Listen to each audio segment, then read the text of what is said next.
윤석열 대통령이 첫 광복절 경축사에서 조금 더 진전된 대북 정책 구상을 내놨습니다. 비핵화 협상 초기부터 북한의 경제 지원을 할 수 있다는 게 핵심입니다.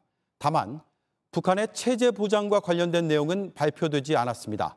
북한이 받아들일 가능성이 크지 않다는 지적도 나옵니다. 김태영 기자입니다. 윤석열 대통령은 경축사에서 북한의 비핵화를 이끌어낼 이른바 담대한 구상을 밝혔습니다. 실질적인 비핵화로 전환한다면 그 단계에 맞춰 북한의 경제와 민생을 획기적으로 개선할 수 있는 담대한 구상을 지금 이 자리에서 제안합니다. 구체적으로는 대규모 식량 공급, 항만과 공항의 현대화 등 6가지 안을 제시했습니다. 대통령실은 비핵화 합의 이유가 아닌 협상 초기부터의 경제 지원 가능성을 강조했습니다. 초기 협상 과정에서부터 경제 지원 조치를 적극 강구한다는 점에서 과감한 제안입니다. 여기엔 북한 히토류 같은 지하 자원과 연계한 한반도 자원식량 교환 프로그램과 보건의료, 식수 등 민생 지원 시범 사업이 포함됐습니다.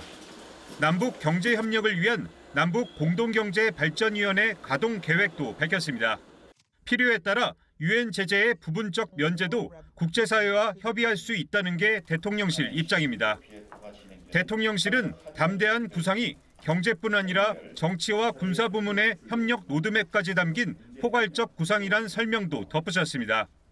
하지만 최근 김정은 국무위원장이 윤석열과 그 군사 깡패들이란 표현까지 써가며 대남 적대 정책을 명확히 한 만큼 북한이 담대한 구상을 받아들일 가능성은 크지 않다는 관측이 나옵니다.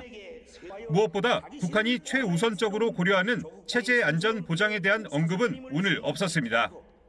대통령실 고위 관계자는 체제 보장 문제는 협상 과정에서 논의해야 진위 파악이 가능하다고 했지만 담대한 구상을 논의할 남북회담 역시 제안하지 않았습니다.